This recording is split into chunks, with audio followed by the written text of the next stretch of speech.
दोनों तरफ जो है हमारी सड़क के मिना के कैंप्स लगे हुए हैं और बस ये अब 1 से 1.5 महीने के बाद ये भी सब आबाद होना शुरू हो जाएंगे। बहुत ज़्यादा रश है। आज 27वीं की रात भी और ऑलमोस्ट यहाँ पर 25 लाख लोग इस वक्त मौजूद हैं, जो एक गवर्नमेंट का एस्टिमेट है।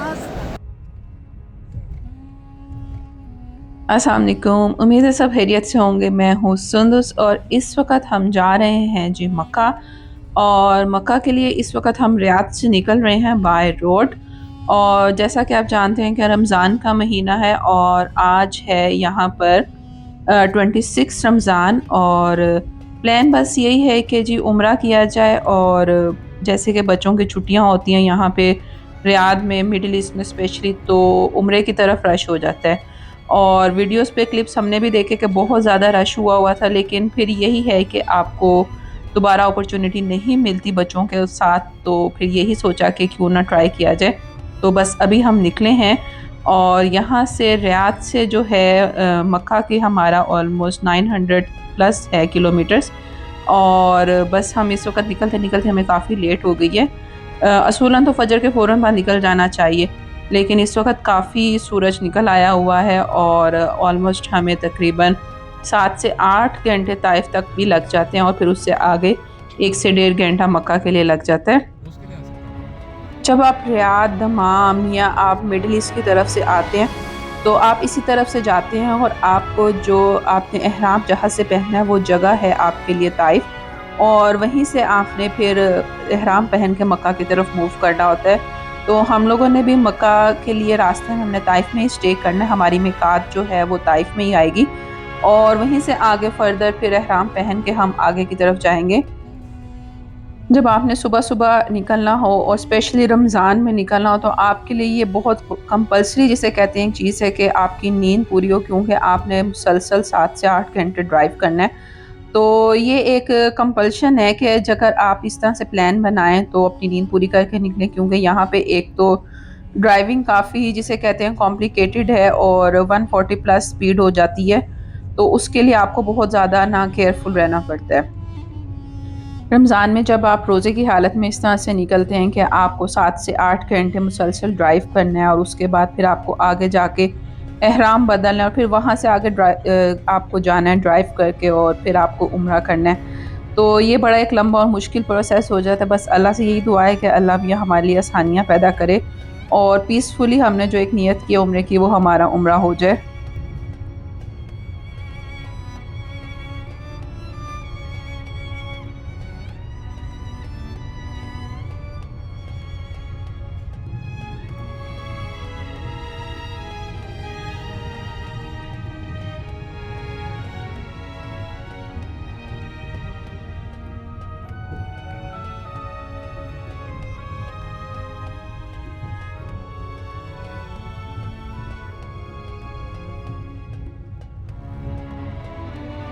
अच्छा जी, ये इस वक्त अब हम रियाद से बाहर आ चुके हैं और यहाँ पर जो है ना मैं आपको वो एक पूरा एरिया दिखाना चाहती हूँ कि जहाँ पे इस वक्त थीम पार्क की जो है ना कंस्ट्रक्शन शुरू हुई हुई है और डिज़नी लैंड बन रहा है और उसके अलावा बहुत ज़्यादा अंदर मल्टीपल थीम पार्क्स बन रहे हैं। तो इस पे बहुत ज़ोरों शोर से काम चल रहा है और इंशाल्लाह ये 1 से 2 साल के अंदर यहाँ पर डिज़नी लैंड भी शुरू हो जाएगा। जब आप रियाद से निकलते हैं स्पेशली मक्का या मदीना की तरफ जाने के लिए, दोनों की डायरेक्शंस डिफरेंट हैं, लेकिन जब आप रियाद से निकलते हैं तो आपको बहुत ही ज़बरदस्त किस्म के, अब तो उन्होंने पहाड़ काट के जैसे आप देख सकते हैं कि बीच में सड़कें बना दी हैं और बहुत ही ज़बरदस्त किस्म के आपको व्यूज़ मिलते हैं। नो डाउट आपको दूर दूर तक सिर्फ सहरा ही नज़र आता है, लेकिन फिर भी ये एक बहुत ही ज़बरदस्त जिसे कहते हैं कि होता है देखने में सारा सीन।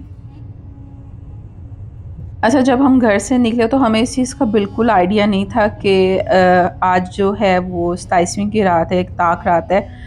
और बस प्लान यही बना कि जुम्मा था, बच्चों की छुट्टियां थी, शुरू हो गई थी, तो हमने कहा चलें जी जुम्मातुल विदा चलते हैं और ना मौका मिले, इंशाल्लाह ना मौका भी मिल जाएगा तो उम्रा कर लेते हैं।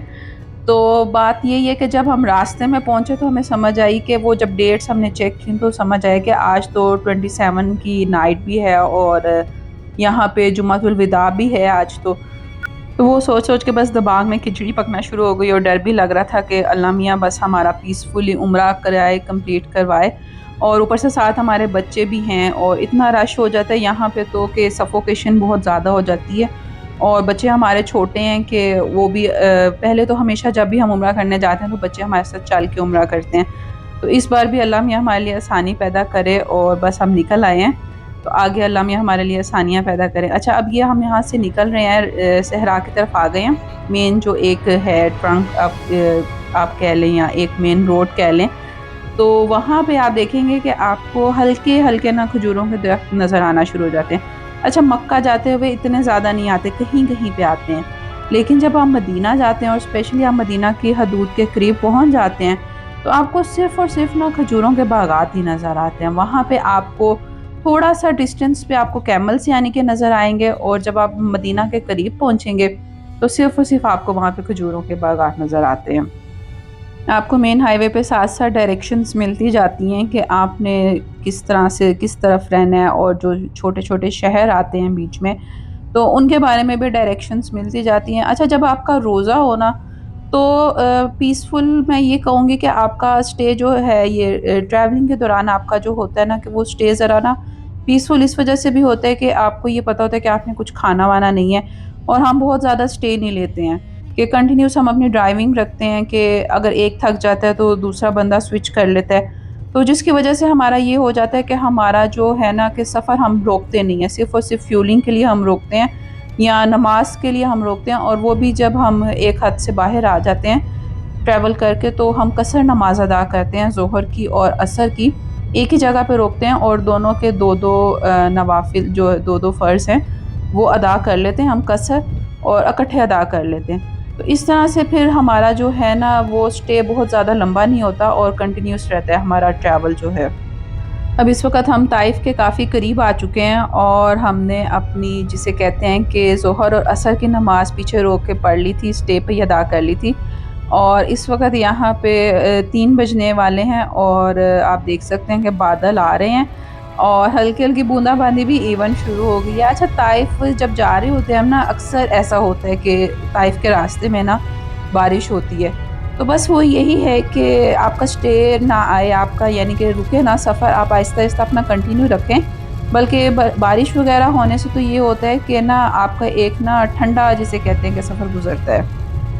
थोड़ा-सा आगे आए हैं तो हेवी बारिश शुरू हो गई, और इस वक़्त हम ऑलमोस्ट ताइफ़ में दाखिल हो चुके हैं, और फुल ज़ोरों-शोरों पे अल्लाह मियाँ ने बारिश शुरू कर दी है, और यही कह सकते हैं कि अल्लाह मियाँ ने जुम्मातुल विदा जो है वो ठंडा कर दी है। अब ये पता नहीं कि मक्का में हो रही है या नहीं बारिश, क्योंकि मक्का भी यहाँ से 200 किलोमीटर है डिस्टेंस, और अभी हमने यहाँ पे मिकात पे रुकना है, वहाँ से हमने एहराम वग़ैरह पहनने हैं और नियत करनी है उम्रे की। तो लेकिन उससे पहले तो माशाल्लाह अल्लाह मैंने बहुत ज़बरदस्त मौसम कर दिया, और फुल ठंडी बारिश और हवा इधर चल रही है ताइफ में। बारिश को देख के तो हमारे बच्चे भी फुल एक्साइटेड होके ना उठ के बैठ गए कि वाओ बारिश हो रही है। अच्छा, इस दफ़ा आते हुए मक्का की तरफ जाते हुए मैंने एक चीज़ नोट किया जो रूटीन में मैं नोट नहीं करती हूँ, कि इस दफ़ा हमारे साथ जो थी अबू ज़ैबी की और कतर की और एमिरेट्स यानी कि दुबई की बहुत ज़्यादा गाड़ियाँ आ रही थी, और वो सारी ऑब्वियसली यानी कि पहले ही ट्रैवल तय करके सफ़र तय करके आ रहे होते हैं, वो रियाद में स्टे करते हैं, और फिर यहाँ से आगे गाड़ी पे जो लोग आते हैं वो फिर आगे की तरफ जाते हैं रियाद से ही होके। तो इस दफ़ा हमारे साथ हाईवे पे ये सारी बहुत ज़्यादा गाड़ियाँ थी। इसका मतलब यही है कि रश पीक पे है, और इंटरनेशनल टूरिस्ट जो उम्रा करने आ रहे हैं वो भी बहुत ज़्यादा आ रहे हैं। आप देख सकते हैं कि हमारे आगे भी जो हैं वो अबू ज़ैबी की गाड़ी है, और अब ये सारी गाड़ियों ने मक्का की तरफ ही जाना है, और मक्का में कितना पीक का रश होगा, ये भी एक आप अंदाज़ा लगा सकते हैं। बस अब हम मिकात की तरफ जा रहे हैं, जो एक मस्जिद बनाई हुई है। आप यहाँ पे चाहें तो आप होटल भी ले सकते हैं, या छोटे रूम्स भी मिल जाते हैं आपको 2 आवर्स या 1 आवर के ऊपर। It's up to you. चलें जी, बस अब हमने यहाँ से एहराम पहन लिया है, और अब हम आगे की तरफ जा रहे हैं कि यहाँ से बस हम निकल रहे हैं, और इस वक़्त यहाँ पे ऑलमोस्ट 4 ओ क्लॉक का टाइम हो चुका हुआ है, और यहाँ से कोशिश हमारी यही है कि हम जिसे कहते हैं कि मगरिब की अज़ान से पहले ना हम हरम में दाखिल हो जाएँ, ताकि जो कहते हैं ना तवाफ़ वग़ैरह हम शुरू कर सकें। ऑलमोस्ट सेम ही रूटीन हम हमेशा रखते हैं कि इन्हीं टाइमिंग्स पे हम अपने पैटर्न फ़ॉलो करते हैं, तो अल्लाह करे इस दफ़ा भी ज़रा आसानी हो। बस इस वक़्त हम मक्का की रोड पे जा रहे हैं। अच्छा, मक्का की तरफ ना 2 रोड्स जाती हैं, जद्दा टू मक्का आप कहें। ताइफ से। एक रोड तो जो है वो ज़रा ऊपर से घूम के जाती है, जिन्होंने जद्दा जाना हो यानी कि नॉन मुस्लिम्स जो होते हैं वो फिर वो रूट लेते हैं, और ये जो रूट है ये जद्दा अगर जिसने जाना है तो ये मक्का में से होकर जाता है। तो हमने ऑब्वियसली मक्का जाना है तो बस अब मक्का की रोड पे हम आ गए हैं। अच्छा, मक्का के लिए यहाँ से जो है ना थोड़ा सा पहाड़ी इलाका है कि आपको काफ़ी ट्विस्ट एंड टर्न्स लेने पड़ते हैं, तो वो आपको बहुत केयरफुल रहना पड़ता है ड्राइविंग के लिए इसमें। अहमद को भी माशाल्लाह मैंने इहराम पहना के तैयार कर दिया ताकि बच्चों को शुरू से ही आदत पड़े कि एक उन्होंने अपने इस्लामी फ़रीज़े को अदा करने के लिए किस तरह से तैयार होना है और किस तरह से उसको परफॉर्म करना है। इस वक्त बस अब हम जा रहे हैं और आप देख सकते हैं कि ताइफ के पहाड़ किस तरह के हैं कि ऊंचे पहाड़ हैं, और कभी कभी अच्छा यहाँ से जब हम गुजरते हैं तो यहाँ पे बहुत ज़्यादा ग्रीनरी फील होती है, लेकिन आज ये काफ़ी बंजर से फील हो रहे हैं। अच्छा, जब ताइफ से आप गुज़र रहे होते हैं ना तो आपको बार-बार ना बोर्ड्स नज़र आते हैं कि अब 5 किलोमीटर रह गए हैं या 10 किलोमीटर रह गया है, कि मस्जिद की हदूद, मक्का की हदूद शुरू होने वाली हैं और जो नॉन मुस्लिम्स हैं वो एक अलहदा रूट ले लें।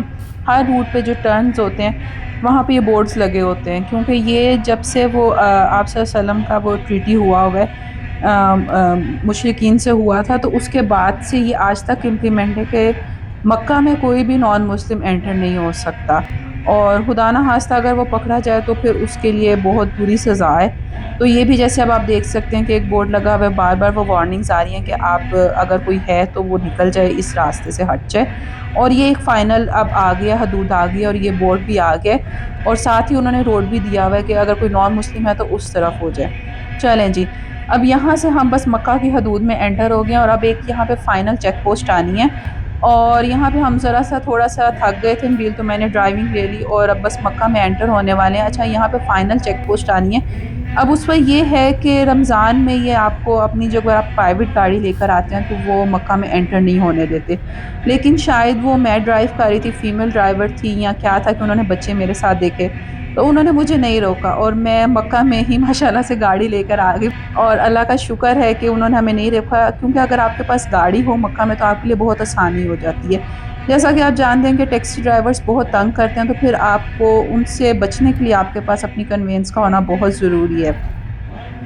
इस वक्त कोशिश यही है हमारी कि पार्किंग हमें होटल की बेसमेंट वगैरह में मिल जाए, और इंशाल्लाह खैरियत से बस जल्दी से ना निकल के ना होटल से और फ़ौरन जिसे कहते हैं कि हरम पहुंचा जाए और वहाँ पे उम्रा अदा किया जाए। अच्छा, इस दफ़ा का भी मुझे आइडिया नहीं है कि क्या सीन है, बसेस वगैरह चल रही हैं होटल्स वगैरह से या नहीं, लेकिन हमेशा यहाँ पे सऊदी गवर्नमेंट जो है वो ही बसेस चला देती है कि जितने भी टूरिस्ट हैं या जितने भी उम्रा ज़ायरीन हैं मक्का में आए हुए हैं उनके लिए प्रॉब्लम ना हो। तो इस दफ़ा आप देखते हैं कि क्या सीन है, क्योंकि आप अपनी प्राइवेट गाड़ी तो आगे तक नहीं ले जा सकते, यहाँ तो आपको ये बाहर ही रोक देते हैं मक्का से, या आप अगर मक्का के अंदर ले भी आते हैं अपने होटल्स तक ले भी आते हैं तो आप मैक्सिमम जो है ना अपनी गाड़ी पे एक खुदाई पार्किंग है वहाँ तक जा सकते हो, और वहाँ से भी बसेस चलती हैं हरमैन के लिए। अच्छा जी, अब देखते हैं कि क्या सीन है। चलें, इस वक्त अब हम गुज़र रहे हैं मिना में से। आप देख सकते हैं कि दोनों तरफ जो है हमारी सड़क के मिना के कैंप्स लगे हुए हैं, और बस ये अब 1 से 1.5 महीने के बाद ये भी सब आबाद होना शुरू हो जाएंगे और हजाज भी आना शुरू हो जाएंगे, और उसके बाद जिसे कहते हैं उम्रा ज़ायरीन पर पाबंदी लग जाएगी, और जिसे कहते हैं कि हम जो सऊदी रेजिडेंट्स हैं या जो सऊदी के लोग हैं वो भी नहीं इधर एंटर हो सकेंगे। चलें जी, बस अब हम अपने होटल पहुंच चुके हैं। हमने अज़ीज़िया में ही अपना होटल लिया था, और होटल की जो बस है वो जाती है जी, आपको उन्होंने कहा कि हमारी बस जो है वो जाती है हरमैन की तरफ, और उन्होंने कुछ टाइमिंग्स दिए कि ये आपको उस तक उतार देगी, तो अब वहाँ से आपने आगे पैदल चल के जाना है। तो अभी बस हम एहराम की हालत में, तो हमने कहा यही प्रेफर करते हैं तरीका, और बस जा रहे हैं, बस में हम बैठते हैं और देखते हैं कि ये कहाँ तक उतारती है, क्या सीन है इसका।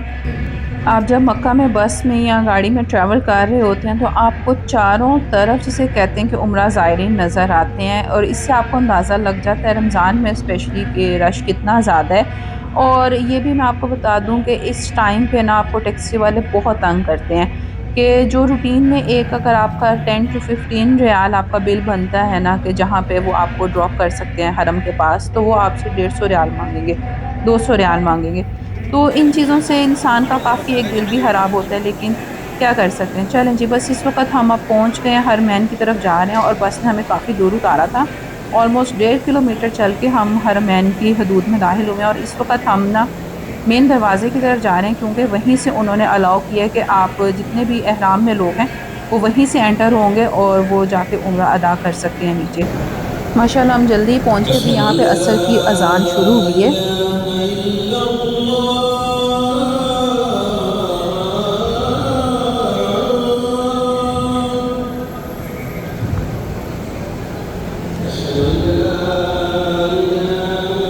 हरम में जब एक दफ़ा जमात खड़ी हो जाए तो वो जिन्होंने एहराम पहना होता है उन्हें हरम में नहीं दाखिल होने दिया जाता अनटिल के जमात ख़त्म ना हो जाए। बस अब जमात ख़त्म होने के बाद हम इंशाल्लाह तवाफ़ के लिए जाएंगे और फिर अपना तवाफ़ अदा करेंगे।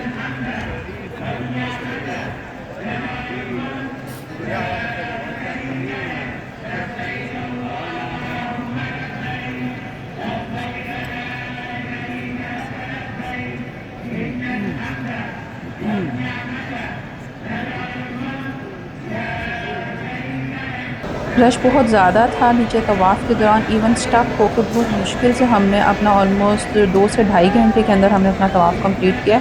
और अब हम इस वक्त थर्ड फ्लोर पे आए हैं कि यहाँ भी आप देख सकते हैं सही के लिए कितना ज़्यादा रश है। बच्चे हमारे बहुत ज़्यादा थक गए हैं तवाफ़ करने से, तो हमने सोचा कि ये जो नए स्कूटर इन्होंने लॉन्च किए हैं इन पे क्यों ना किया जाए, अपनी सही कंप्लीट की जाए। और आप थर्ड फ्लोर पे भी देख सकते हैं कि कितना रश है कि नॉर्मली चल के नहीं किया जा सकता बच्चों के साथ।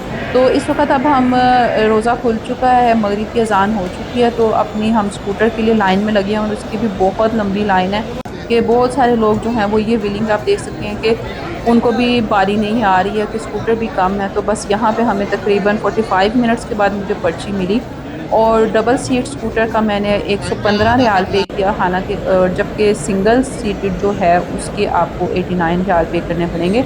तो बस हमने 2 स्कूटर्स किए ताकि बच्चों को आसानी से हम उम्रा करवा सकें, लेकिन उसकी भी एक लंबी लाइन है कि हमारे से पहले भी बहुत सारे लोग अपनी पर्ची बनवा चुके थे और उसके लिए भी हमें ऑलमोस्ट अभी उन्होंने 30 टू 35 मिनट्स का वेट दिया है कि उसके बाद आपकी बारी आएगी। और हम लाइन में लगे हुए हैं और वेट कर रहे हैं कि हमारी बारी आ जाए। यहाँ पे वर्कर्स आपको ब्रीफली समझाते हैं कि आपने किस तरह से चलाना है, कि कौन सी एक्सेलरेटर है, और अगर आपको लगे कि आपकी गाड़ी लग सकती है तो आपने फ़ौरन उसको छोड़ देना है। काफ़ी जोक्स भी होते हैं, काफ़ी पीछे से आपको वो जिसे कहते हैं बचपन में हम डोजिंग कार्स खेलते थे वो वाले सीन भी होते हैं, लेकिन फिर भी अल्लाह का शुक्र है कि ये एक बहुत बड़ी फैसिलिटी है कि एक तो वो जो लोग बुज़ुर्ग हैं जिनसे नहीं किया जा सकता और ऐसे लोग जिनके साथ बच्चे हैं उनके लिए बहुत बड़ी फैसिलिटी है। इलेक्ट्रिक स्कूटर पे हमें बहुत ज़्यादा टाइम नहीं लगा सही करने में, अलबत्ता रश था तो है। जब एक दफ़ा आपको स्कूटर मिल जाता है तो आप आसानी से अपना कर लेते हो और इसको ड्राइव करना इतना आसान है कि मैं तो बैठ के बस अपना पढ़ती रही सही की दुआएं, और साथ मेरे इमामा बैठी थी तो वो ही ड्राइव करती रही और वो ही सारे राउंड्स भी काउंट करती रही और सारा उसी ने किया। तो माशाल्लाह ये एक बहुत अच्छी फैसिलिटी है गवर्नमेंट की। बस थोड़ा-सा मैं कहूँगी कि एक एक्सपेंसिव साइड पे है, लेकिन फिर भी ये बहुत ज़्यादा एक अच्छी चीज़ है लोगों के लिए। इलेक्ट्रिक स्कूटर पे ऑलमोस्ट हमने 15 टू 20 मिनट्स में अपने सही के सातों चक्कर कंप्लीट कर लिए और ये थर्ड फ्लोर पे और फोर्थ फ्लोर पे है। तो आपने अगर जब भी इस पे करना हो तो आपको ऊपर की तरफ आना पड़ेगा सही में।